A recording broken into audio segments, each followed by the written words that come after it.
Hello everyone, welcome to AKS IAS. In this session, we'll discuss about the IR related questions which appeared recently in the mains 2022. As you are aware, at least some 4 questions were there this year with respect to this, which is approximately 45 to 60 marks of yours. And as we keep repeatedly informing you that IR in mains will be purely on the basis of current affairs, UPSC this time has also asked questions from current affairs, guys. So don't waste your time in reading unnecessary books. If you can follow the current affairs and the newspaper, that must be more than enough. And this time the questions are also in the expected form. So let's quickly look into those questions. I won't be discussing the exact answers, mainly because we'll give a broader structure. It's very easy for an individual to stand outside, do some research work and then try to tell you these are the answers or these are the points that must be present in the answer. But a student who has gone into the examination hall with the knowledge that he would have gained through the newspapers and all, he would be ready with certain points. So how to manage those points and what must be the key and the structure of the answer we'll try to discuss. So now, if you look at this, the question is, India is an age-old friend of Sri Lanka. Discuss India's role in the recent crisis in Sri Lanka in the light of the preceding statement. Everyone was aware that there will be a question on Sri Lanka for sure. And what would be the question was the one which people were actually thinking. But look at the type of question that UPSC has asked. It's very simple and straightforward. There are two things here. India's role in recent crisis. And you need to elaborate the point by talking about India being an age-old friend. So here, when we look at it, the first most important terminology that I am interested in, the age-old friend, where you need to talk about the historical and cultural relations that exist from the time of Buddhism. Right? I'm just giving you, then I'll tell the structure. Now, India's role in the recent crisis. What exactly does this mean? I need to talk about what are all the important problems that happened in the recent crisis. See, I'll divide it into two words. One is recent crisis, another one is India's role. Fine? Both these are extremely important for me. Now, when I look at recent crisis, one, you're all aware that it was economic crisis. Correct? Within the economic crisis, one was with respect to forex reserves. Second one was with respect to inflation.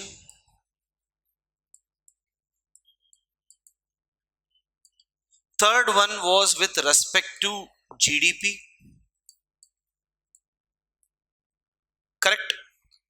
And the second important issue was to raise funds or to get loans.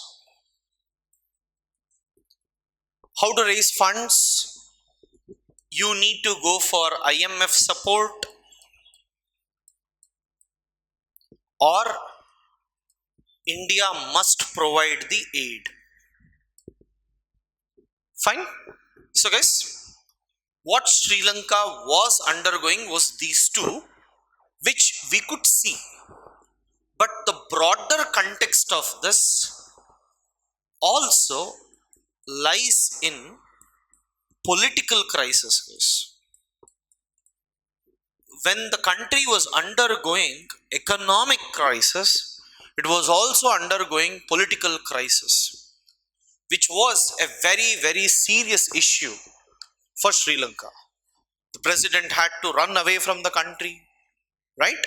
See, whenever we think of a question, first try to bring the broader perspectives to this. And there was an issue of Chinese debt and Chinese military, which was trying to come to Hambantota port. Right? Now, you see this. If you people elaborate these points, then what is the question? The question is, what is the recent crisis in Sri Lanka? Some answers I was saying, like after exam, some people were discussing and all. See, this is the problem. What I have written on the board is purely the recent crisis. This is not the answer. And age old friend means you need to talk from Buddhism till the recent time. That means historically, whenever there is a problem, India has always been there. Whenever there is a political crisis, whenever there is terrorism crisis, whenever there is aid required during tsunami, anytime you take, India was always there. That is the meaning of the age old friend here. And this is what? This is recent crisis. This is not answer. That is not answer. But where the key word is, see, I'll make a question. If they tell, discuss Indo-Sri Lankan relations from the past, this argument you should give. What is recent Sri Lankan crisis? You need to talk about this. But if the question is, what is India's role in the recent crisis? So this is a different aspect altogether. Now, I need to talk about, there is economic crisis in Sri Lanka because of shortages of forex reserves, inflation, and slowing economy or GDP. So, what India did? India, being Sri Lanka's friend right from the beginning, whenever Sri Lanka had economic crisis, India was the one which always went and stood with Sri Lanka. Recently also, whenever Sri Lanka needed any sort of investment, then it was India which used to do. If possible, you can also say India is one of the largest trading partner with Sri Lanka, with whom we had preferential trade agreements also before. Now, given India's previous record, India now also went into these cases. What are these? With respect to forex reserves, it is being observed that India has given more than $5 billion worth, $5 billion worth investments, materials to Sri Lanka. To reduce inflation, India helped in supplying some of the basic materials to Sri Lanka. If you check, India was supplying oil to Sri Lanka even though Sri Lanka did not pay for the oil. And tourism is one of the most important thing, and India post-COVID has tried to increase this. Along with that, we are also planning for other free trade agreements which would benefit Sri Lanka. So, my answer must not be about crisis, but my answer must be mostly focused on what India has done. So guys, what I would say in the introduction, what my focus will be is to tell that whenever Sri Lanka has problem, it is India which has come to the rescue. Now also Sri Lanka has some of the problems which India is trying to help as an age-old friend. In the economic crisis, where there are these issues, India is providing them $5 billion inflation goods, GDP through free trade agreement and all. This is one. Second, raise funds or loans. That is, Sri Lanka is in need of money, so India is talking on behalf of Sri Lanka with IMF and other organizations and helping Sri Lanka to get the funds on time. At the same time, India is also providing significant amount in the form of aid, not only for the development of Sri Lanka but also for Tamil dominated regions. So this is the second point that I need to talk. You should not say what problem Sri Lanka is facing, just that must be only in one line, but my focus must be on what India is doing. And then when I talk about the political crisis, so political crisis was mostly with respect to what was happening with Rajapakse government and all. India remained neutral and India respected the sovereignty of Sri Lanka and people's verdict. So what happened? India did not interfere, send its army, nor commented, nor allowed Rajapakse to stay in India, nor we asked him to come, because we wanted the public to take care of their own country. But externally we tried to ensure that others won't interfere in Sri Lanka, and also there is more transfer of power that was happening, and India immediately recognized the government, which was accepted by the parliament. So this is the most important thing. Remember guys, political crisis anywhere in the world, if it is there, your answers must focus towards sovereignty, not on anything else. You should not interfere in that country, but you should try to resolve the crisis by accepting the people's verdict in a fair manner. Now, when you look at the Chinese debt and Chinese military, especially the Hambantota case, India has tried to ensure that in Western corridor along with Japan, we are trying to construct so that the dependency of Sri Lanka on China reduces. At the same time, we did not increase the issue of Hambantota, mainly because this is not the time for Sri Lanka to vary much about what was happening. We trust in them and we had requested them not to allow. So these are some of the points that you write, and your conclusion will be not only these, right? Under SARC, BIMSTEC and other organizations, India is trying to help Sri Lanka to overcome all the crises. Fine. So that must be some sort of structure that would be expected. Do you think that BIMSTEC is a parallel organization like the SARC? What are the similarities and dissimilarities between the two? How are Indian foreign policy objectives realized by forming this new organization? Such a beautiful question, directly picked from the interview of EAM, External Affairs Minister Jaishankar. You can actually see his transcripts about comparing BIMSTEC and SARC. So the question is directly picked from his debate. So let's see, let me give you the overall view, guys.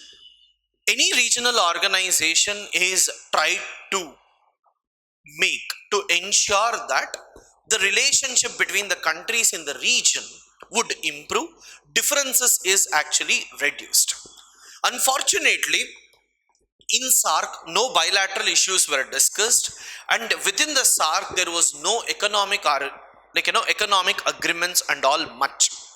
Connectivity was never a possibility in SARC, mainly because Pakistan never allowed India to use Pakistan to reach to Central Asia or any other part.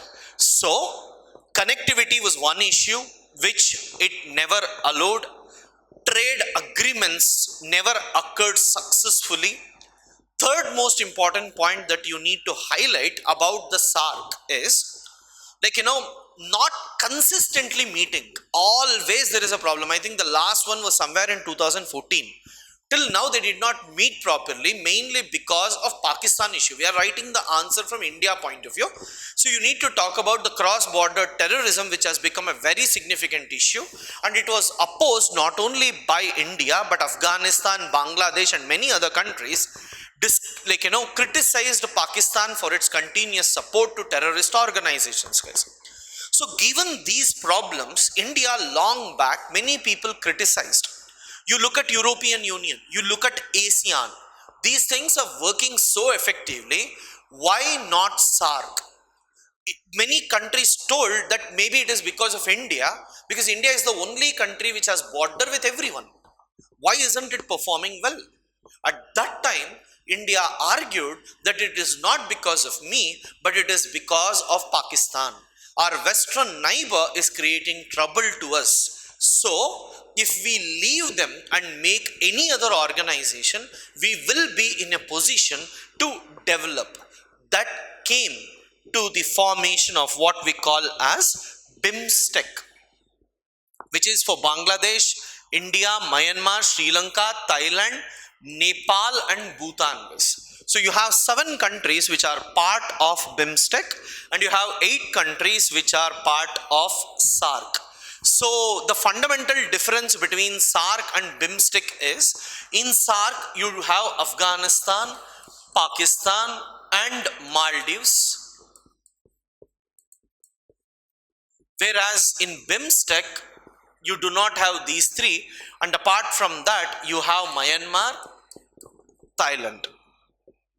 So this is one difference. Fine. You need to talk about the countries that are actually present. So apart from this, in both the organizations, bilateral issues are not discussed at the multilateral level, and it is not a military organization, neither SARC nor BIMSTEC. And in both the organizations, like trade and all is yet to proceed. But when we talk about BIMSTEC, the dissimilarities, we need to discuss about how exactly BIMSTEC is focused more upon connectivity. For example, the core of BIMSTEC is based upon India, Myanmar, Thailand connectivity project. Now this we are planning to connect it with BBIN network of SARC. So India, Myanmar, Thailand, BBIN, Bhutan, Bangladesh, India, Nepal. If these can come together, then the connectivity project would work very well. And the second important project that we are looking for is the Kaladan multinodal project, where India's Mizoram will be linked with Sitwe port through Kaladan river. So these 2 issues become extremely important for us. So I'm just trying to give you the overview first, then I'll arrange them accordingly. So now, do you think BIMSTEC is a parallel organization, and how are Indian foreign policy objectives realized? So yes, now, what is India's exact foreign policy? Just remember one thing, any country, if it has to grow globally, it is possible only when its house is in order. SARC as an organization was not in order mainly because of Pakistan, but now with BIMSTEC the things are almost in the order. Second important thing, only when you can bring your neighbors together, and if you can utilize the potential within this region, you will try to attract other countries and other investments, which India will be able to do whenever we are going for this complete connectivity projects.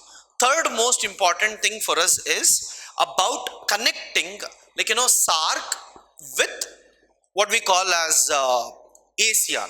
BIMSTEC actually acts as what you call bridge between SARC on one side and ASEAN on the other side. Then India's northeast can be used effectively to connect with China, to connect with Myanmar, to connect with Thailand. Next, India is also focusing on Indo-Pacific region, right? This Indo-Pacific region includes Bay of Bengal, South China Sea and others, where if India has to be good, then BIMSTEC plays a very, very important role. Fine. So, what is India's goal today? One, to achieve peace regionally. Second, to improve connectivity. Third, to improve economy. And then these will come together and ensure that we have a global stature. So now when you look at these, look at the question. Do you think that BIMSTEC is a parallel organization like the SARC? Yes, BIMSTEC is a parallel organization like the SARC because it is not countering SARC. Don't say that it is countering the SARC. You can say that SARC has been almost stagnant because of Pakistan. BIMSTEC can be progressive because the issues between the countries are not very major when it comes to BIMSTEC. And today in SARC, even Afghanistan is under the control of Taliban. So we are not aware how to engage them. So because of that as well, we can say that BIMSTEC is better compared to SARC. Then you talk about the similarities and dissimilarities that I gave you, where I was talking about the countries which are present, and both are not military, it is purely economic and cultural. Especially SARC was more cultural than economic. BIMSTEC is going to be cultural plus economic. And then talk about the dissimilarities by talking about, like, the connectivity projects and the money that is being invested in these projects, but such projects are not there in SARC. For example, BBIN has to split from SARC mainly because Pakistan did not accept for movement, and recently also our Prime Minister was talking about that. So guys, how will I2U2 grouping transform India's position in global politics? As you are aware, I2U2, India, Israel, UAE, US. How are these countries coming together and what is India's position? Now, first important aspect is global politics. When we say, what are the major areas for global politics? One is Indo-Pacific region. Second important thing is about the West Asian region, right? Third is Europe. So at any point of time, if you look, India is actively present in, like, Indo-Pacific region through Quad. If you look at East China Sea and South China Sea, India is significantly present in the region through Quad.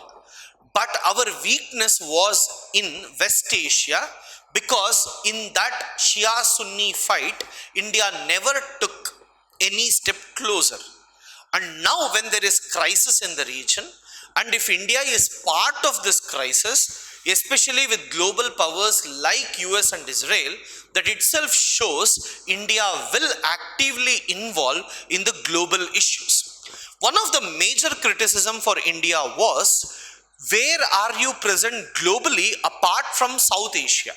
Right? India was never thinking beyond South Asia. For example, if there is Nepal issue, if there was Bhutan issue, Sri Lanka, Maldives, everyone were looking at India for the solution. But when it comes to South China Sea or other things, no one will think that India can give a solution. But today, US and many other countries believe that yes, India is a solution for most of the problems that happen.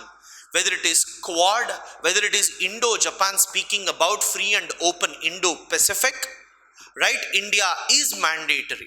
At the same time, when you look, when it comes to the Central Asia region, through SCO, India is trying to connect. India has INSTC. India has what we call as Ashgabat agreement. So India is trying to connect with Central Asia. But India was extremely neutral when it comes to West Asia because of our own reasons. What were the reasons? Indian diaspora is there, oil prices, if they put ban on us, it will be an issue. We won't get oil on time, right? And remittances will be affected. We were thinking of all these. But today, by interfering or being part of I2U2, we are going to take stance on certain issues. And if that happens, globally, when you are talking about me being a representative in United Nations or so, then it would be different. And second thing, guys, this is neither countering Russia nor US. This is not a fight between US and Russia. This is just about bringing Israel to the world's forefront. We want people to accept Israel as a country. So we made UAE to accept Israel under Abraham Accord. We are also convincing other countries to recognize Israel and make Israel an extremely important player. And if this can happen, see, there are three issues in the world. One is North Korea, South Korea, Jammu Kashmir, and third is the Palestine issue. So North Korea, South Korea is purely Chinese issue, right? And Jammu Kashmir is our own issue. When it comes to Palestine, like, if India can interfere and support one or the other groups and bring peace in the region, then India's leadership will be accepted. Because recently, I think India has also accepted to give weapons to Armenia. Like, many people were praising about this. So all these things try to show that our global positioning is increasing day by day. So guys, this was actually from an article in IDSA.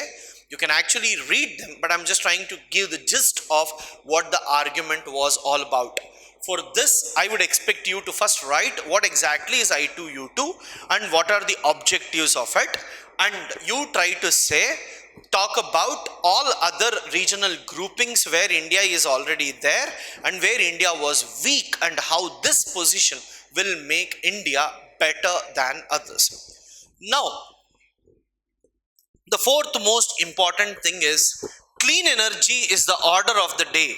Describe briefly India's changing policy towards climate change in various international fora in the context of geopolitics. Because there was a time when India was more worried about what we call as reducing carbon dioxide emissions. We were extremely happy when it came to Kyoto Protocol, but after Paris climate deal, we were extremely worried. Why?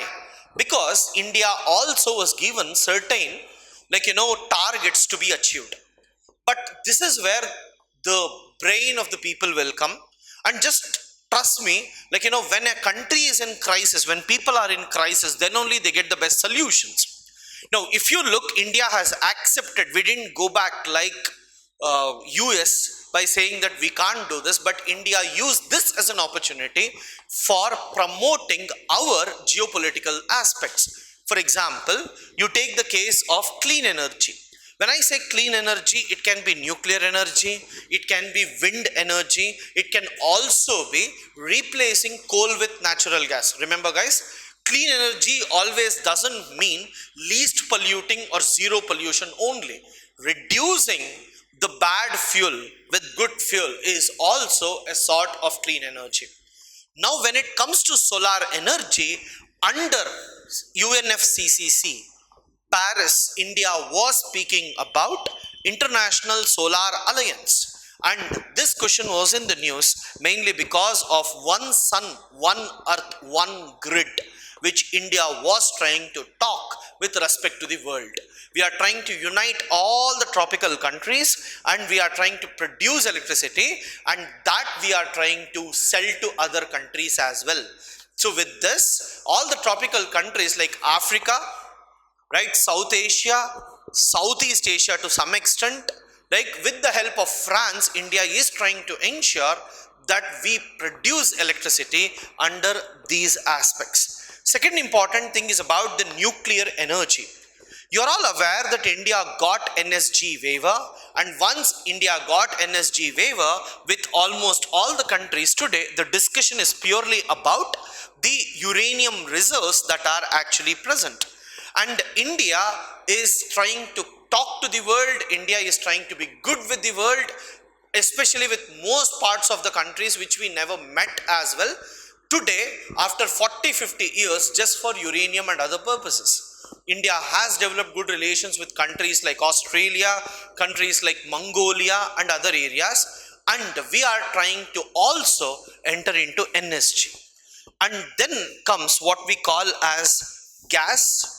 At least a small paragraph about the gas, because today geopolitics is mostly associated with this. India is planning for pipelines, underwater pipelines, to get natural gas from different parts of the world, so that our dependency on coal and other things reduces, and we will be in a position to go for, clean energy.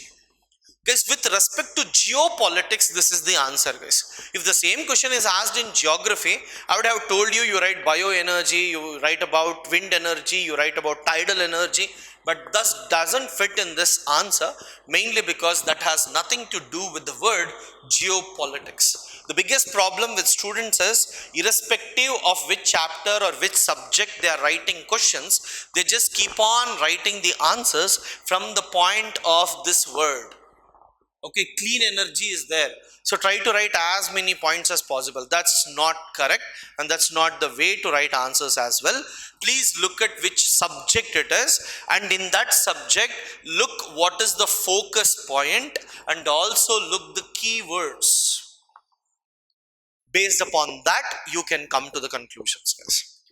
So whatever we speak outside the examination hall is completely different from a student sitting in the examination hall thinking about the question and answering them in 6 to 7 minutes, right? There will be always a point, I could have thought like this, I could have written like this, but just remember, the broader the context, if you can understand the keywords anytime, it would be easier. So at AKS IAS, we will be having answer writing sessions, right? So the students will be told what are the keywords that you need to pick, which questions to take, how to answer. Every day we keep posting questions just to ensure, out of the box, if any question comes, you people are in a position to write. So most of the students who are writing them regularly, getting it evaluated from us, they can see improvement in themselves. So you can also keep writing, send it to us. Our mentors will be there, we all will be helping you to improve your answers as well, guys. Thank you.